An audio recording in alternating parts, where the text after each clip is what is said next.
40 வாத்தியத்தை இன்னைக்கு வச்சுக்கிட்டு கூட பிளாபில வண்டியை ஓட்டக்கூடிய இந்த காலத்துல மேனுவல் இந்த 4 பேரும் வாசிக்காங்கன்னா உங்களுடைய கரகோஷம் அவர்களுக்கு மீண்டும் வருகிறோம்.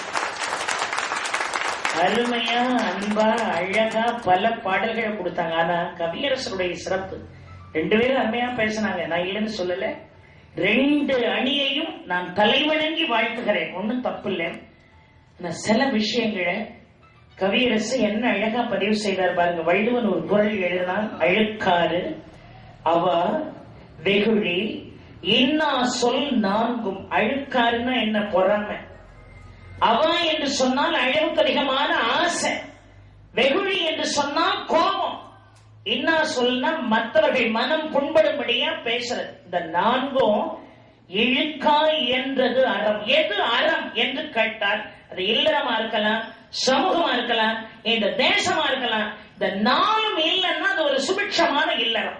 இந்த 4ம் இல்லைன்னா அது ஒரு வழமை பெற்ற சமூகம். இந்த 4ம் இல்லைன்னா அது ஒரு நேர்த்தியான தேசம். இந்த 4ஐயும் வள்ளுவன் என்ன? அழுக்காறு அவ வெகுழி இன்சொல் இன்னா சொல் நான்கும் இழுக்காய் என்றது அறம்.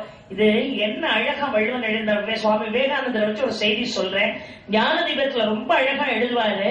ஒரு குரங்க ஒரு பய கூட்டு, குரங்கு மனசை யாரோட ஒப்பிடுவோம்? குரங்கோட தான் ஒப்பிடுவோம். எந்த விலங்குகளுடையும் நம்முடைய மனதை ஒப்பிடுவது இல்லை.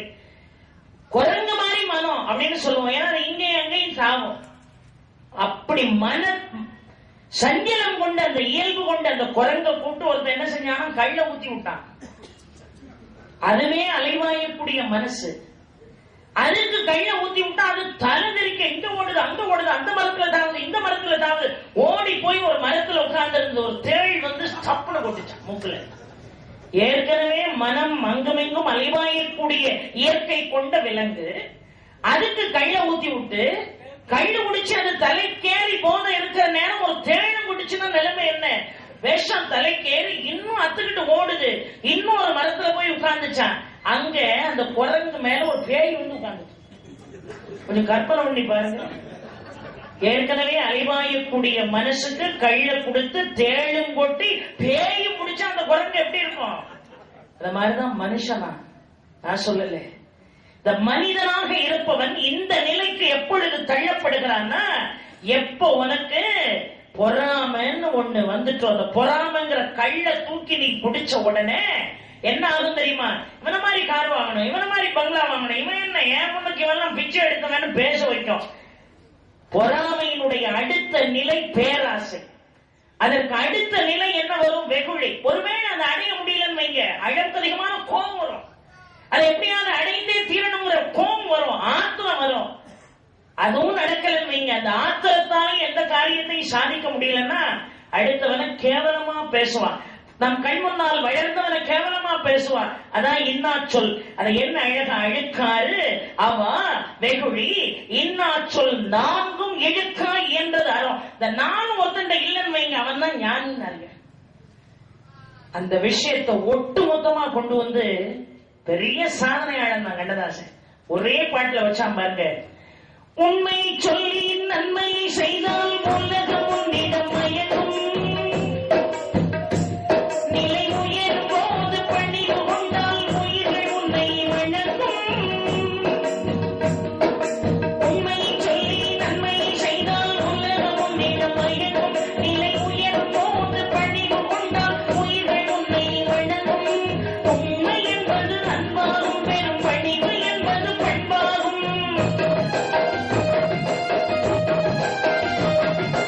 உண்மை என்பது அன்பாகும், பெரும் பணிவு என்பது பண்பாகும். இந்த 4 கட்டளை அளித்த மனதில் எல்லா நன்மையும் உண்டாகும், எல்லா நன்மையும் உண்டாகும்.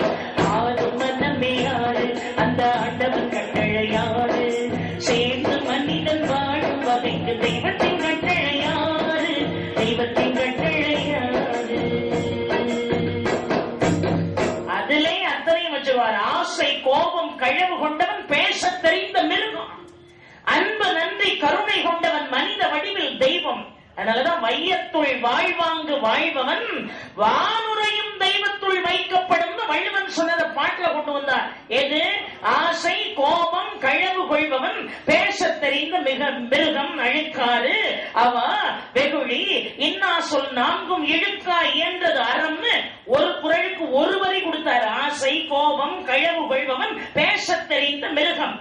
வையத்துள் வாழ்வாங்கு வாழ்பவன் வாழ்வையும் தெய்வத்துள் வைக்கப்படும். அன்பு, நன்றி, கருணை கொண்டவன் வையத்துள் வாழ்பவனாக இருந்தாலும் அவன் வாழ்வையும் தெய்வத்துள் வைக்கப்படக்கூடிய அந்தஸ்து பெறுவான்னு ஒரு பாட்டுல கொண்டு வந்து என்ன அழகா கொடுத்தார். சில விஷயங்களை வாலியால டச் பண்ண முடியல.